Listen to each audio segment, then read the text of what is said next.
Hello everyone, स्वागत है आप सभी का इस वीडियो में। इस वीडियो के थ्रू हम लोग एसएससी से रिलेटेड इंपॉर्टेंट क्वेश्चंस डिस्कस करने वाले हैं।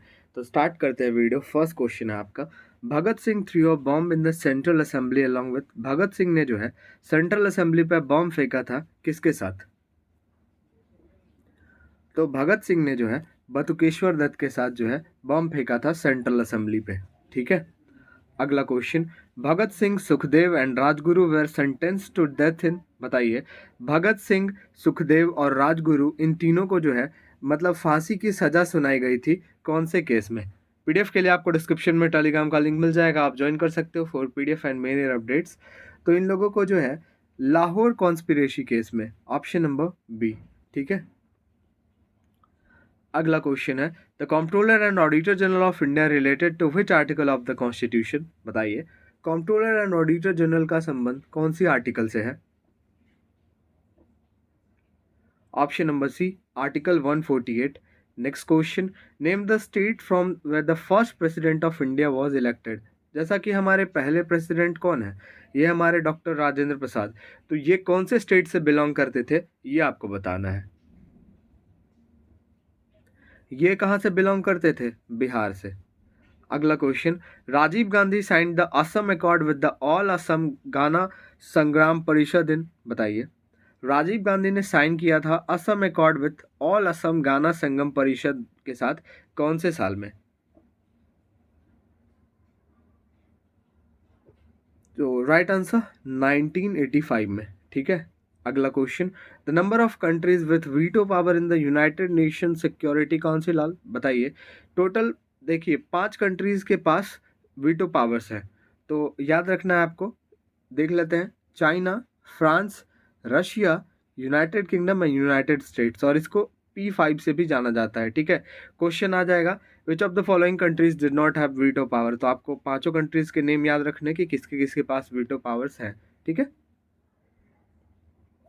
अगला question, TV remote control works on the principle of. बताइए, टीवी का जो रिमोट कंट्रोल होता है तो ये कौन सी प्रिंसिपल पे वर्क करता है?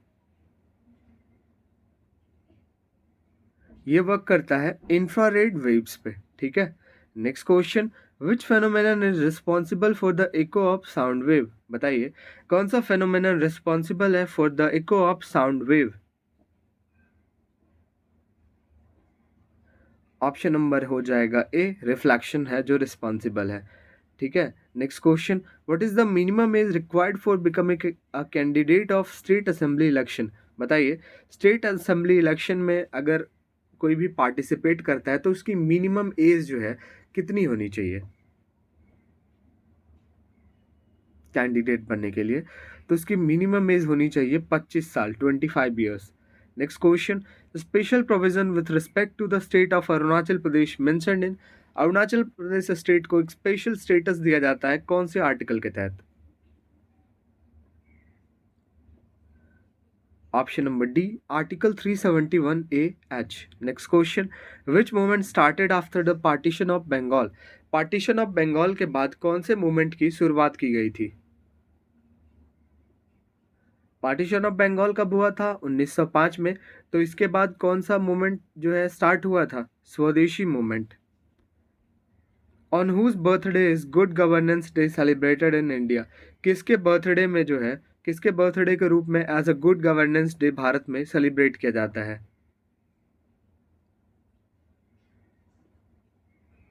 Option number c, Atal Bihari Vajpayee.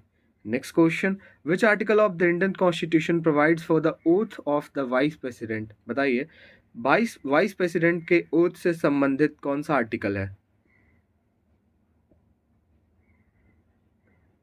Option A, article 69। Next question, the federal court of India established under. बताइए, फेडरल कोर्ट जो है इंडिया का, ये किसके अंतर्गत इस्टेब्लिश हुआ? तो भैया ये जो है, ये किसके अंतर्गत इस्टेब्लिश हुआ? ये हुआ government of India act 1935, option D. Next question, Sanskrit was accorded the status of a classical language in. बताइए, संस्कृत को जो है कब क्लासिकल लैंग्वेज का दर्जा मिला?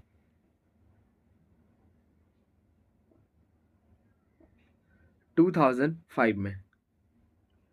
Who was the first Indian to be elected to the British parliament? बताइए पहले भारतीय हैं कौन जिनको ब्रिटिश पार्लियामेंट में इलेक्ट किया गया? ये पहले भारतीय कौन है? दादा भाई नौरोजी, जिनको इलेक्ट किया गया ब्रिटिश पार्लियामेंट में। Next question, which of the following leader presided over the Congress session at Calcutta in 1906? निम्नलिखित में से कौन से लीडर ने जो है 1906 कलकत्ता सेशन की अध्यक्षता की थी?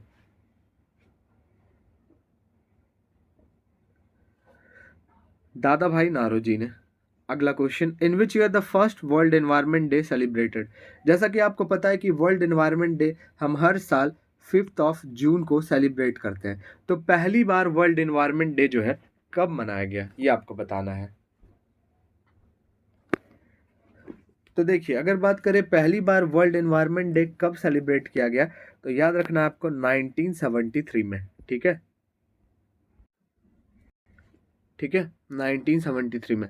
अगला question, Burmese is the official language of which neighbouring country of India? Burmese जो है ये भारत के कौन से देश, कौन से नेबरिंग कंट्री की जो है ऑफिशियल लैंग्वेज है?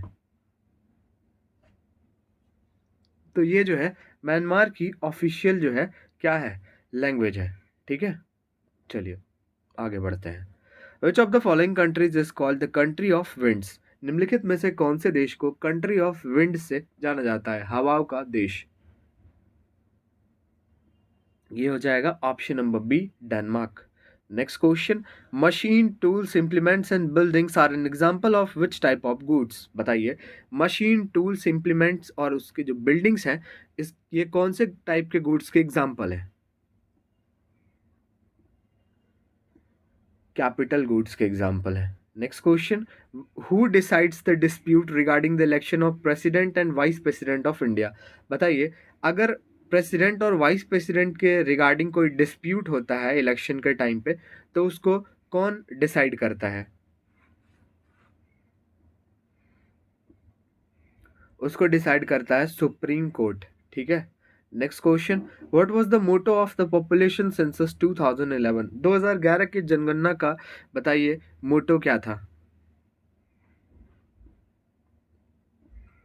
इसका मोटो था our census our future. Next question, in the context of economics what does p stand in EPF? बताइए इकोनॉमिक्स के कॉन्टेक्स्ट से अगर देखा जाए तो पी का क्या मतलब है ईपीएफ में?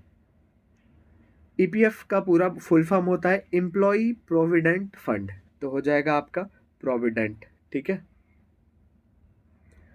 And the last question is the first regional rural bank in India was established in which year?